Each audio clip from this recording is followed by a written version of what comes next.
Chapter 18, Sloka 19. Jnanam karma cha karta cha. Jnanam karma cha karta cha. Jnanam karma cha karta cha. Tridaiva guna bedatah. Tridaiva guna bedatah. Tridaiva guna bedatah. Jnanam karma cha karta cha.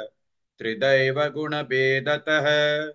ज्ञानं कर्म च कर्ता च त्रिदैव गुणभेदतः ज्ञानं कर्म च कर्ता च त्रिदैव गुणभेदतः ज्ञानं कर्म च कर्ता च त्रिदैव गुणभेदतः ज्ञानं कर्म च कर्ता च त्रिदैव गुणभेदतः प्रोच्यते गुणसंख्यानि प्रोच्यते गुणसंख्यानि प्रोच्यते गुणसंख्यानि यथावत् शृणुतान्यपि यथावत् शृणुतान्यपि यथावत् शृणुतान्यपि प्रोच्यते गुणसंख्यानि यथावत् शृणुतान्यपि प्रोच्यते गुणसंख्यानि यथावत् शृणुतान्यपि प्रोच्यते गुणसंख्यानि यथावत् शृणुतान्यपि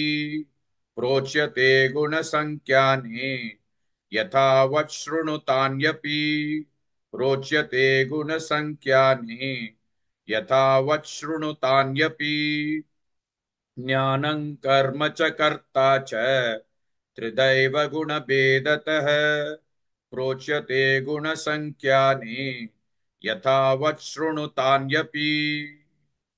Please like and share this video because you could be instrumental in helping someone around the world recite the Srimad Bhagavad Gita, thereby helping them to have a life of unending opulence, victory and prosperity.